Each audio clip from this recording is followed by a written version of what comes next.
to the Putting Your Business on the Map podcast. This is the podcast for land surveyors that own or want to own a small business. My name is Landon Blake. I am your podcast host. Let's dive right into today's episode. This is part 2 of our episode on contracts for professional services.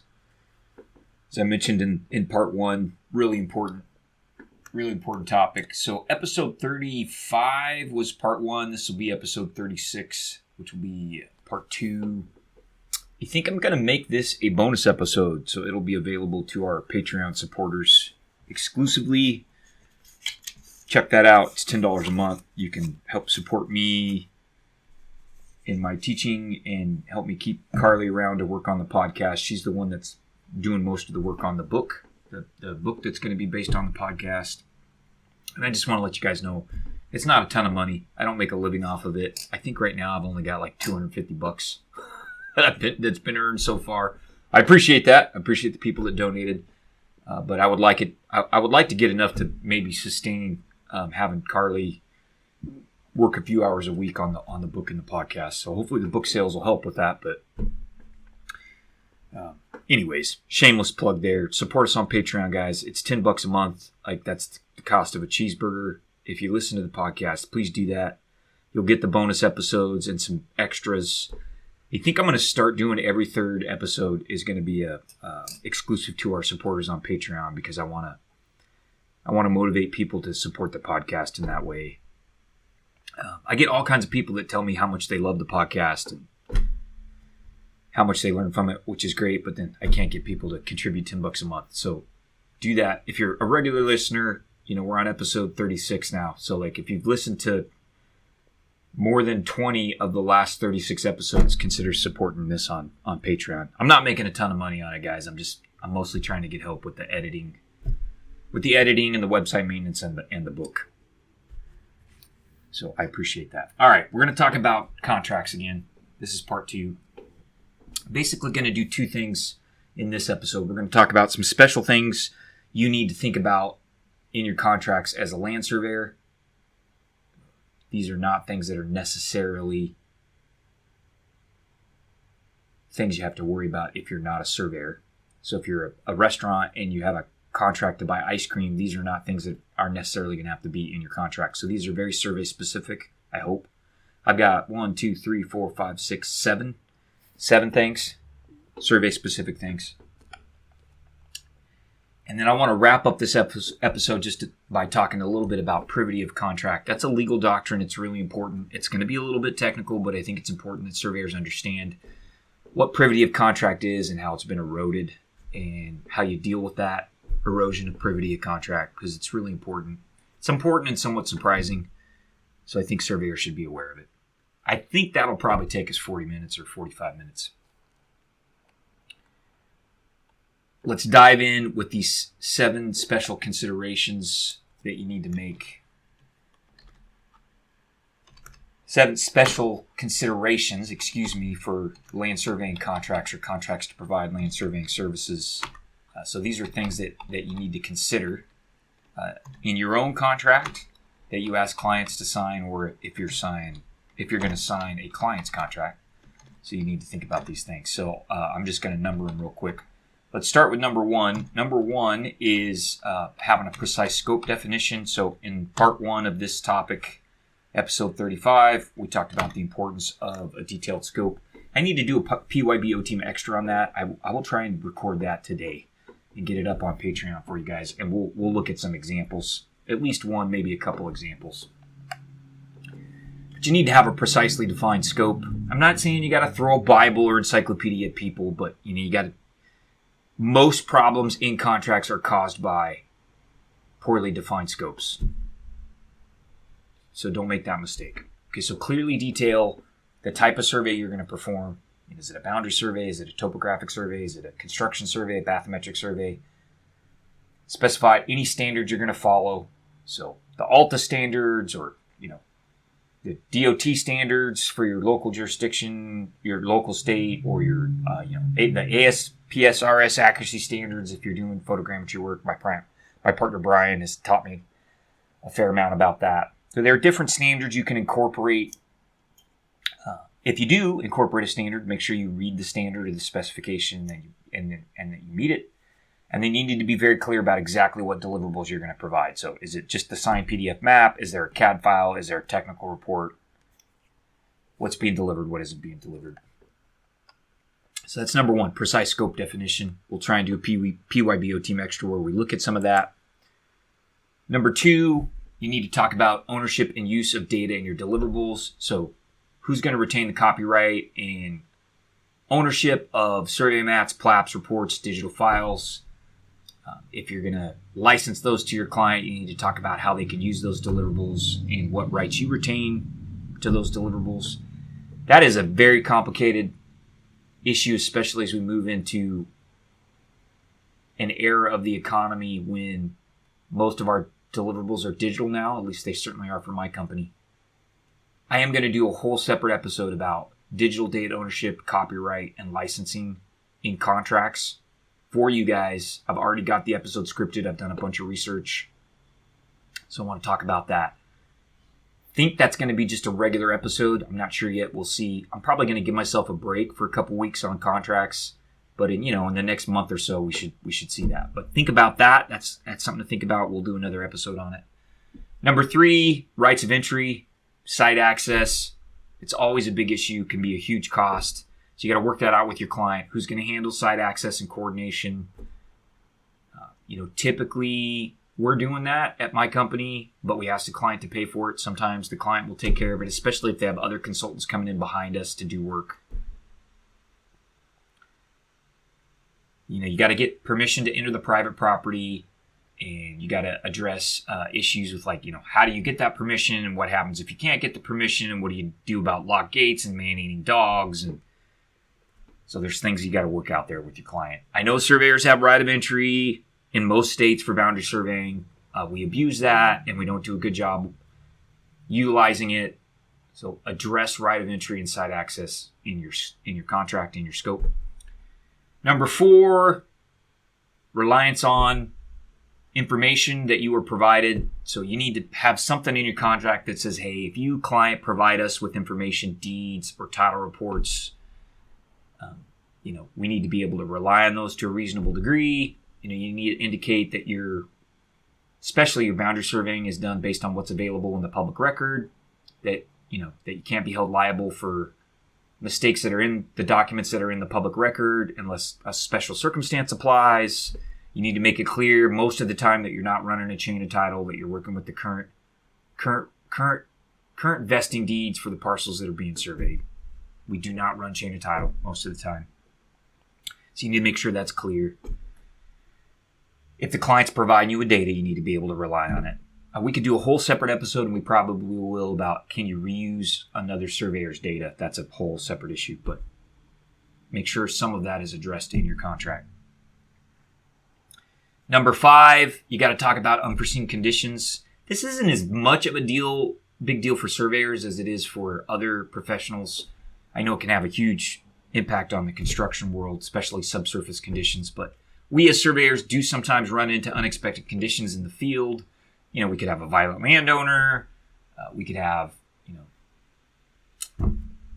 man-eating dogs. We could have way more vegetation than we expected. Vegetation and suspended material can become a real issue when you're doing hydrographic surveys. For example, weather sometimes has a big impact on schedule, especially here where we're at in Central California in the winter. We get rain, we get snow. We can have 2 weeks of rain, so that can impact your project schedule. You can't predict that. So you need to address some of those issues in your contract. We had a project come up a couple years ago where we were contracted to do some aerial work, and the client told us that the site was basically row crops, and we got out there and a lot of the ag land was fallowed, and it had a thick carpet of 3-foot tall weeds. If you know anything about photogrammetry, that creates problems. And so we went back and forth with the client a little bit about, that we wanted them to grub the site so we could get good aerial data, and they didn't want to pay for that. And so we had some back and forth. Anyways, we ended up flying it veg on, and we did a bunch of ground infill surveys that we didn't get paid for. That was an unfortunate situation. In hindsight, I would have done a better job addressing that in our scope of services. Make sure that you indicate that you're going to meet the standard of care that's typical for your area and not a higher standard than that. You can put that in your contract. You're going to comply with state and federal law, and you're going to meet the typical standard of care for your area. You don't want to give the impression that you're going to meet a higher standard of care. And it's always a good idea to indicate who, if anyone, is entitled to rely on your deliverables other than the client, and if the client wants to provide your deliverables to third parties, what process they have to go through to do that. We're going to talk a little bit about privity of contract next, but that's an issue that's related to privity of contract. I always encourage surveyors somewhere in their contract to explain what they believe the project overall, project is, what the client's overall goal is, and what their role in the project is. We put that in our scope at the very beginning. Because if you do a topographic survey for an environmental study and your client turns around and hands that to somebody to do a detailed civil engineering design for a shopping center, there can be issues. And so you want to make sure that you've communicated your understanding of the client's goals in your scope, and you put somewhere in your scope or contract that if they're going to use your survey for purposes other than what they communicated to you, that there has to be a conversation. And that's related to privity of contract. We're going to get into privity of contract next. Just to quickly review those 7 issues, have a precise scope, talk about ownership and use of digital data, address right of entry and site access, talk about your ability to rely on third-party information that the client provides you, make sure you address unforeseen site conditions, especially for your field work. I will add there too, sometimes in our boundary surveys, scope of services for our boundary survey proposals, we address issues like gaps and overlaps, lack of monumentation, that kind of thing, because some of that you don't know until you get there. So that would be another example of an unforeseen condition. Number 6, address the standard of care that you're going to meet. And then finally, number 7, we talked about third-party reliance. So those are the 7 kind of special considerations that you want to address in your contract as a land surveyor, or that you want to look for those things in your client's contract if you're signing your client's contract.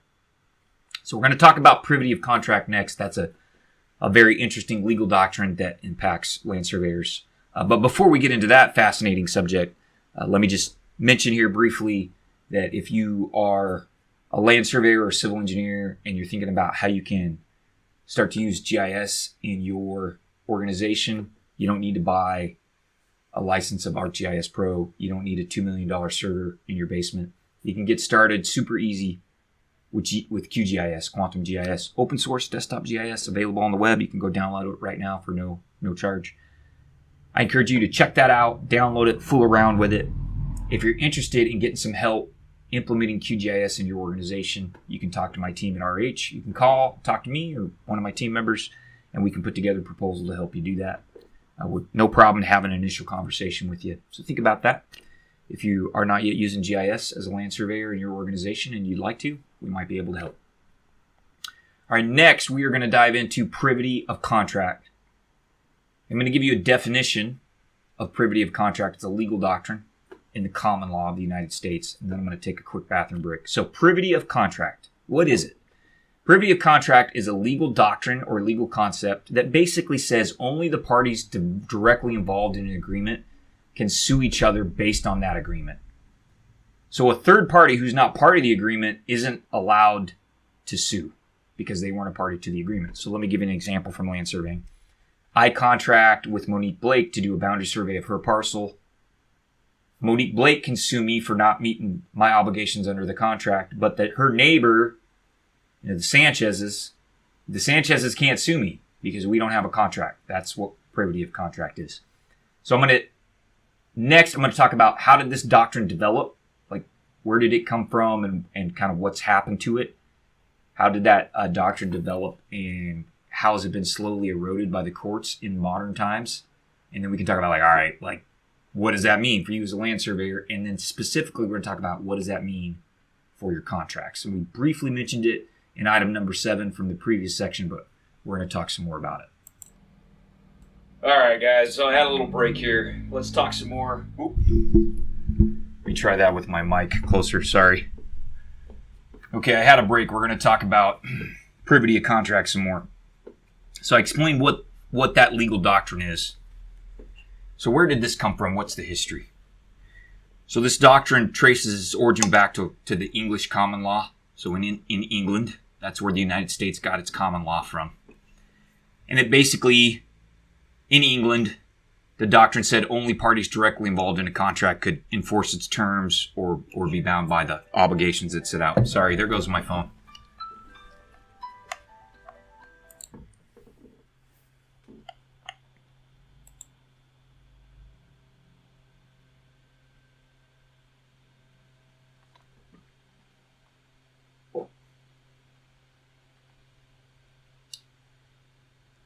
All right, guys.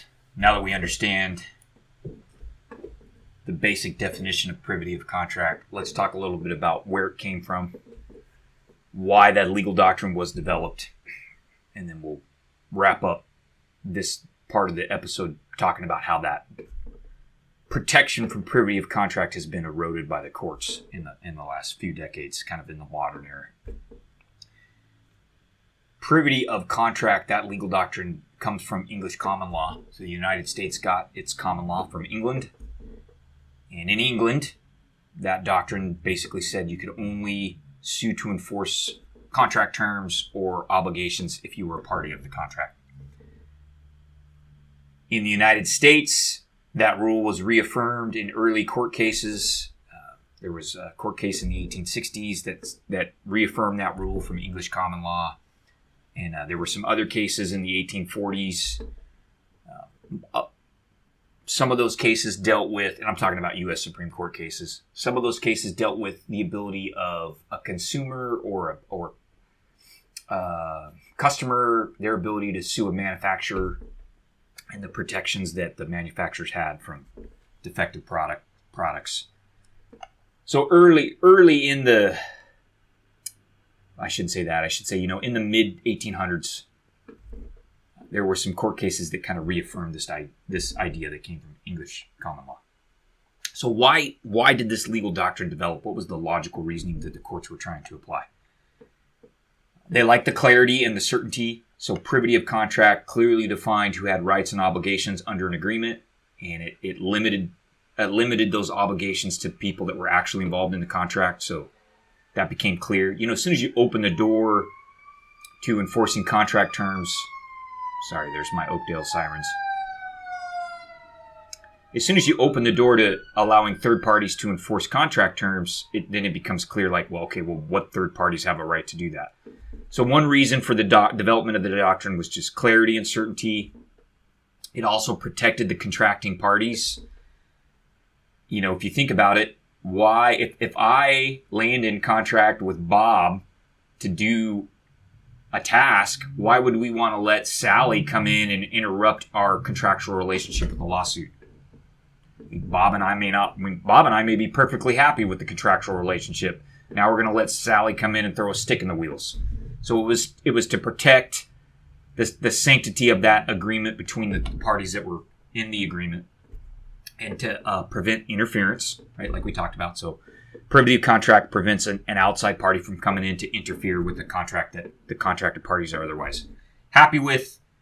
It limits litigation, right? If you limit lawsuits to the parties that are in the contract, then you don't have all these lawsuits coming from people that know about the contract but aren't a direct party, so it limits litigation, which saves everybody money.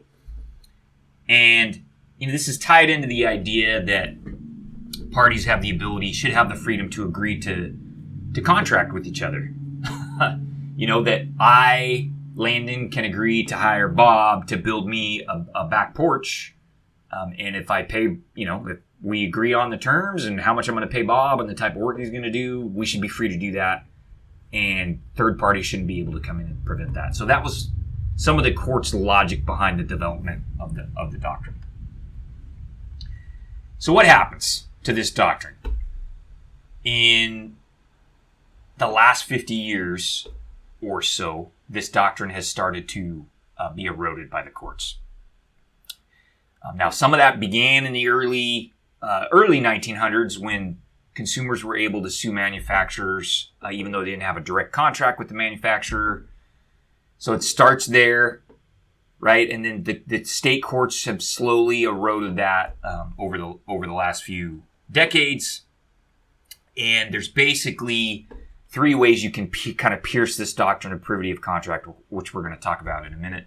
But the courts have allowed third parties outside of a contract to come in and say, no, I'm going to use one of these other three legal doctrines, and you're going to be liable to me, even though we don't specifically have a contract with one another.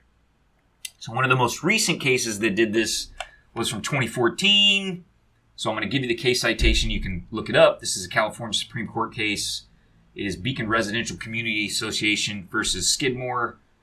And it basically allowed homeowners to sue an architect for construction defects, even though they didn't have a direct contract with the architect. And so the court, again, kind of eroded that protection that you get from privity of contract. So how much protection does it offer to you as a land surveyor? Some. It's not bulletproof. It can be pierced. It has a lot of exceptions to it. And it's very fact specific, and even different states have different rules. So California, privity of contract offers less protection than in other states because we tend to be a very consumer friendly state. But it's important for you to know about it and to know what the rules in your state are. The states that you practice in could be more than one state. We talked about where this doctrine came from, English common law, right? How it was reaffirmed as part of the U.S. common law by some California Supreme Court decisions, but how it's been slowly eroded the last 50 years. What mechanism do third parties use to pierce the protection that's offered by privity contract? And you got to remember, I'm not talking about your client here. That's a different situation. I'm talking about people that aren't your client. So you do an Alta survey, you give that to a landowner, he hands that to a contractor. They do quantity calcs based off the contours you show on your Alta. There's a dispute about quantities. The contractor sues you. See, you never had a contract with the construction contractor. You never had an agreement with them. Your agreement was with the landowner. But now, the construction contractor's suing you. See, he's trying to pierce the protection that's offered by privity of contract. How do they do that? Three ways, primarily, and I'm not your lawyer. But I am trying to educate you a little bit about the law. If you're in a specific situation, consult your lawyer. Okay? These are general principles. Okay, so three ways you pierce the privity of contract protection. Number one is by asserting negligence. So you can say, I don't have an agreement, direct agreement with the landowner, but I relied on, with the land surveyor, but I relied on their work and they were negligent. Okay, and what is negligence? Negligence means fraud or negligence. It means you didn't meet the reasonable standard of care. We could do a whole nother episode on standard of care, but in other words, you took a shortcut or made a serious blunder. So they can say, you were negligent, even though I didn't have an agreement with you. Because of your negligence, I suffered damages, and therefore you have to compensate me for those damages. That's negligence, this idea of negligence. The other way you pierce this protection offered by privity of contract is with what they call foreseeable reliance.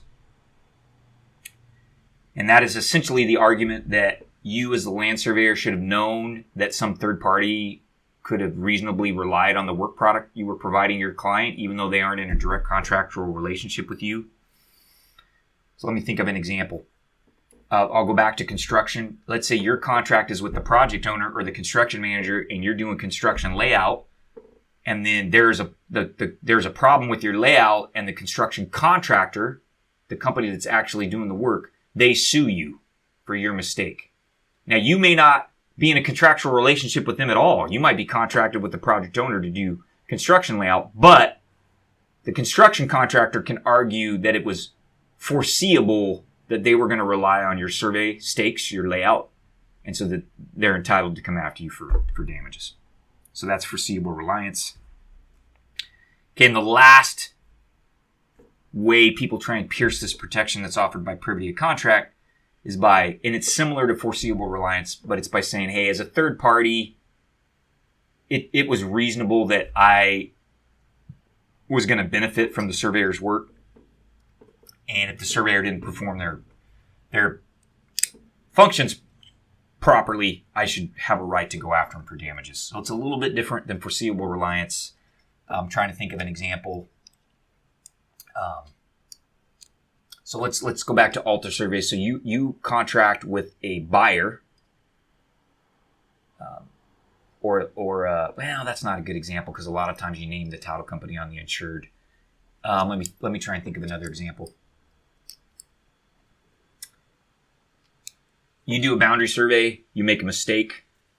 You do a boundary survey, let's say, and you set monuments, and you make a mistake. Your contract is with the Huerta family. The Huerta family sells. The Blake family buys. They use the monuments you set on your boundary survey for the Huertas to build a fence and a pool. Turns out the boundary was in the wrong spot. Now they got to rip their fence out and rip out their pool. Even though your contract was with the Huertas, the Blake family can probably sue you. They can say, hey, and that might again be foreseeable reliance. Hang on one sec. Let me do a little poking around. All right. So I think I understand the difference now. I had to do a little more research. So foreseeable reliance is when somebody could have reasonably be expected to have relied on your survey, but it wasn't explicitly stated in your contract. Third party benefit is when you say in your contract that some third party is going to be able to benefit from your work. So you do a flood study for a civil engineer, but it's clear your contract's with the civil engineer, but you say in your contract that that the land developer is going to be able to use the results of your survey and the civil engineer's flood study to locate structures in their development that's in the floodplain. That's an example of third-party benefit, right? So it's explicit in your contract. So to review, 3 ways. A third party, somebody who's not your client, can pierce the privity contract protection. They can argue you're negligent. They can argue that it was foreseeable that they were going to rely on the results of your survey, or they were explicitly described as a third-party beneficiary in the contract documents. What does all that mean in English? Do your job right, because you can be sued by people that are not party to your contract. Now, why does that really suck for land surveyors? I understand why the courts have done it out of fairness. But why does it suck if you're a surveyor providing professional services? It sucks because when we're being sued by our client, a lot of the limitations and restrictions on what they're able to sue us for and how much are spelled out in the contract. See, when you get sued by a third party who's piercing the privity of contract protection, those terms don't apply. As an example, if I get sued by my client, the limitations of liability in the contract should apply as long as they're reasonable. If you don't have a contract with the person that's suing you, there is no limitation of liability clause because there is no contract. So that's one of the things that makes this really dangerous and why I wanted to talk about it a little bit in this episode on contracts. So, have a written contract. Put reasonable protections in it. Understand that if you're negligent or fraudulent, that you may not have all of the protections in your contract if you were sued by a third party. And in states like California especially, third parties can sue you as a land surveyor. So you want to make sure you understand that and plan for it. So what can you do, given what we've talked about as it relates to privity of contract? What can you do in your contract docs to try and get as much protection as you can, even in the event that a third party might try and sue you, somebody that isn't part of your agreement? We talked about it earlier in the episode, but I'm going to mention it here again. Have a detailed and clear scope of services. That's one thing you can do. Number 2, understand what the client's trying to do and what the project is and the third parties that will be involved. If you're doing design and construction, there's going to be an architect and a civil engineer and a contractor and maybe a construction manager. You should know who all those people are and how they might be using your work. That's important. Put that in writing, in your scope. Have a good project understanding. If you're going to allow, I shouldn't say if you're going to allow, if you know your client is going to allow third parties to use and rely on your survey data, spell that out. in your contract or your scope of services and spell out the limitations that should apply. So, for example, your contract should have some kind of clause that says the client needs to get your permission before they distribute your digital data and allow it to be used by third parties, that you have a right to indicate if the data is suitable for the use that the third party wants to make, and that you be compensated for that risk. So you can have a clause like that. We'll talk a lot about that a little more when we do that episode about digital data and copyright and those kinds of things. So specify in your contract what third parties are allowed to use and rely on the data. And you probably can't forbid other parties from relying on your data, but you can certainly try and enforce put a clause in your contract that requires your client to notify you when third parties are going to rely on the data, and that you have an opportunity to have a conversation about that. What that might do, and again, I'm not your lawyer, is it might allow you to shift some of that liability back to the client if they've handed if you do an Alta survey and for a buyer, and they take your Alta survey that wasn't done for design and they hand it to a contractor who digitizes your contours and uses that for quantity calcs, and then there's an issue, having a clause in your contract that requires you be notified and consulted before third parties use your survey may allow you to shift some responsibility for that claim from the contractor back to your client who distributed your files without your permission. So you can incorporate that, that requirement for consultation and compensation into your contract. All right, I got a few minutes left. The last thing I wanted to talk about a little bit is what are contract documents, and why is that potentially important in the event of a dispute or a claim or a trial. Okay, I want to wrap up the episode with a brief discussion about the contract documents and kind of how they're defined and what the scope of the contract documents is. And thank you to Dave Woolley for introducing me to this topic. We're not going to do a deep dive here. Maybe I can do a PYB O-Team Extra about the definition of contract documents, but I want to give you an overview here because it is important and it's related to what we've been talking about. Now, most of what we're going to talk about applies to construction projects where there's construction involved, but it could also apply to other types of surveying that you do. So the contract documents are important for a couple reasons. One is they define your obligations as the land surveyor under the agreement. And two is they're going to help an arbitrator or a judge or a jury determine like what you should have been aware of and what you should have known, what you might not have known reasonably based on the contract docs. So, that's going to have an impact on if you can plead ignorance or not. And you might be thinking, what the heck is Landon talking about? And I realize I'm struggling to articulate this a little bit. So let me give you an example. I'm going to go back to the example I told you in the last episode. So you remember in that example, I'm only supposed to replace damaged signs, but for this survey we're doing for the Forest Service, I'm only supposed to replace damaged signs. But we get out on the ground and we realize that there's a bunch of missing signs. And so now there's this conflict. My client is telling me you got to replace all the missing signs. The spec says we got to have a sign every 200 feet. And I'm saying, hey, that's not what was in your request for survey. And that's not what was in the specification that covered my particular work. And it's also not what's in my scope. And the client's saying, yeah, I don't care. Okay, so in that case, it's a great example. In that case, what are the contract documents in air quotes that a court or an arbitrator might consider? Okay, so my scope certainly is going to be part of that. The Forest Service specification is likely going to be part of that. So those things almost positively. Okay, but think about this now for a minute. What if there were a set of emails that were going back and forth between me and the client as we were developing the scope, and we talked about this issue of sign replacement? Are those emails part of the contract documents? Yes or no? If you know anything about the law, there's probably not a black and white answer to that. It's probably very fact specific, case specific, and there probably are some principles that you have to consider. It would not surprise me if either party, myself or the contractor, could use those emails and make the argument that, hey, even though I just realized I've been talking to myself for I don't know how long, which is super frustrating. I think where I left off was we had just finished talking about privity of contract, and what I want to talk about now for a few minutes to wrap up is what are contract documents? And when you hear that question, you might be thinking, well, that's silly, Landon. The contract documents are the documents that are in the contract. Yeah, if only the world were that simple. It's not always clear. One of the things that the court or the arbitrator or the mediator has to do when they've got a dispute between parties, especially in design and construction, is they got to go in and determine what are the contract documents.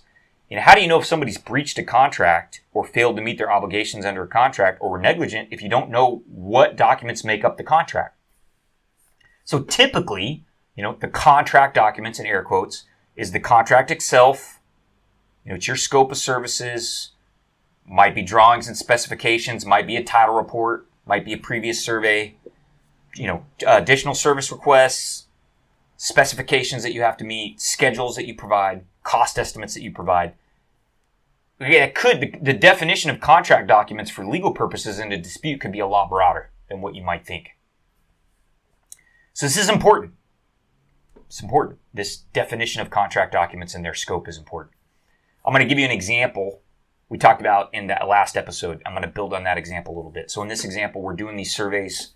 We're segregating federal land from private land. They're supposed to be signed every 200 feet. We were operating under the maintenance specification, which assumed most of the signs were in, and all we had to do was fix, repair, damage signs. We got out onto the ground and realized that this particular segment of lines probably shouldn't have been contracted under the maintenance specification because it just had been way too long. It had been 40 or 50 years, and most of the signs were gone. The client comes back to me and says, you got to put in all those signs. And we're like, no, we didn't. That's not in our scope of services. It's not in the maintenance specification. That's not how we price the work. And now there's this disagreement. And we worked it out, but I'm just using this as an example. This is disagreement. The reason the contract documents are going to become important now is because it's going to define whether or not I'm legally obligated to put those missing signs in. So, for example, if the contract documents are my scope and just the maintenance specification, then I'm probably not required to put the signs in. If somehow my client can say, well, Landon directly addressed the maintenance specification in his scope, but this other part of the specification that covers new lines was also part of the contract documents and Landon knew that, see, then they can use that to inadvertently expand my scope, potentially, right? Another potential way this could work in this example is, let's say in my scope, I don't talk about replacement of signs. Installation of missing signs, and installation of new signs to replace missing signs. But there's a bunch of emails back and forth between me and the client's project manager while we're working on the proposal and figuring out pricing. And we talk about it in the emails. Either side there, my side or the client side, could potentially argue to a judge or a mediator or an arbitrator that those emails are part of the contract documents, even though they're not in the contract. It's not always black and white. It's like a lot of the law. It's nuanced. But the definition of the scope of those contract documents, in other words, what is and isn't a contract document, can be really important in a dispute, right? I just give credit to Dave Woolley for helping me learn that. So it is important. And you want to think about, when you're preparing a contract and a proposal for the client, you want to think about, what are the contract documents that are going to define your obligations? I haven't thought this all the way through, but if you're doing an ALTA survey, is the land title report you were provided as part of the survey request, could that be part of the contract documents? Yeah, absolutely. Yeah, I can absolutely see how a judge or an arbitrator or mediator might say, yeah, no, the title report is part of the contract documents for the purposes of this survey. So you want to really think about that. It does not hurt. I don't think, and I don't know that we're even doing a good job of this at our age. I don't think it hurts to have a portion of your proposal, in your cover letter, your scope of services, or your contract that spell out, these are the contract documents, right? And you just give a bulleted list. I think that could potentially help you, right? if nothing else, do that so that you and your client get on the same page. Right? It may be, for example, use another example, your client provides you a previous survey as part of your work. Is that one of the contract, are matters disclosed on that previous survey part of the contract documents or not? Yeah, I think you and your client should be on the same page about that. Absolutely. Right. So it gets a little more, it's not always simple. It's a little more convoluted. You want to go back to some of the principles I talked about in the last episode 35. This isn't just about putting yourself in a good position in a lawsuit because you want to try and avoid a lawsuit. The main reason you want a good, clear written contract is because you want to avoid misunderstandings with your client, right? Nobody wins in a lawsuit but the lawyers. So think about this. Think about the application of that principle to what we're talking about here, about contract documents. Should you have clear contract documents? Yes. Should you and your client agree on what the contract documents are? Yes. Absolutely. That's going to benefit both parties. I don't know how I feel about sucking in an email chain that spans 4 weeks and making that part of the contract documents. That makes me a little bit nervous. You think about that process that we go through. We've talked about it on the podcast before.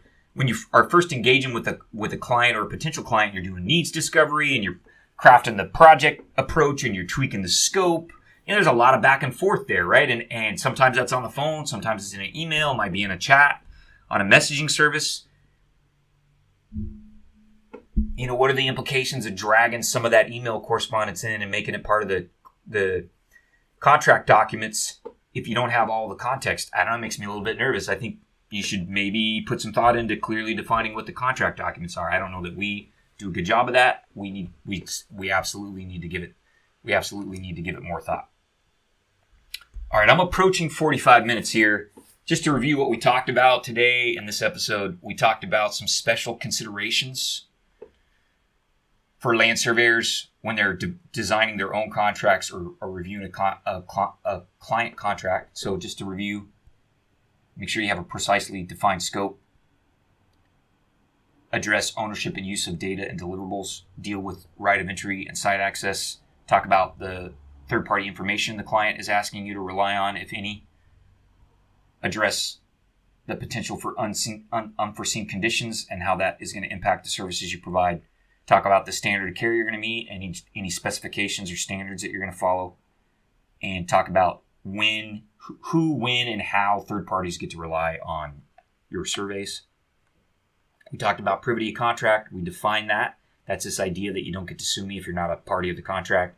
We talked about where it came from and how that doctrine has been eroded over the last few decades. It doesn't offer as much protection as it used to. Then we talked about, how do third parties pierce that protection? They argue negligence or foreseeable reliance or third-party benefit. What can you do to mitigate that privity of contract risk? Detailed and clear scope, good project understanding, specify the third parties who can use and rely on your data as a surveyor, and require that your client consult with you and potentially compensate you if they're going to distribute your data to third parties. We talked about what are contract documents. Why is that an important question? Contract documents are going to determine if you breached your contract or been negligent. So what's included in that definition of contract documents is important. It's something that a judge or an arbitrator or mediator is going to look at. Thank you for listening. We will do at least one more episode on contracts where we talk about copyright, digital data transfer, ownership and licensing of digital data. Super important. Going to get more important as we move into the future. So I want to do a whole separate episode on that. Next episode, we are going to, which I think is 37, we are going to talk about content marketing and how you can use content marketing in your land surveying business and some of the changes that are coming to content marketing, I think, because of deep learning tools and other artificial intelligence tools. Should be fun. Be a little change in pace from what we talked about today. Thank you for listening. As we close out the episode, we just want to give you guys a few reminders. First, we want to let you know where you can find the podcast episodes. The podcast home on the web is at my personal website, landonblake.com. If you head there and look under the Learn menu, you'll find a link for the podcast. That homepage for the podcast has all of the episodes. You can download those in MP3 format if you'd like, or read the show notes. You can also find the podcast on Spotify, YouTube, and Amazon Music. So if those are your preferred, one of those is your preferred distribution channel, you can find the podcast there. We also want to let you guys know, if you'd like to sponsor the podcast, you can reach out to me, sunburn.surveyor@gmail.com. You can also send me questions, comments, thank yous, topic suggestions for the podcast. I regularly get that kind of feedback from listeners, and I dig it. I appreciate hearing from you guys, so I encourage you to do that. We also have a Patreon page. If you cruise over to Patreon, you can search for On Point Workshops, and you will find the podcast there. You can, for a small monthly donation, I believe right now it's $10 a month, you can support the podcast and get access to what we call PYB OTM extras. So those are extra videos, short audio files, and even full episodes of the podcast. And that support on Patreon allows me to keep Carly around. Carly is the fantastic young lady that helps me edit the podcast and maintain the podcast website. We'd like to keep her around, so we appreciate your support on Patreon if you're able to do that. And thank you for being a listener.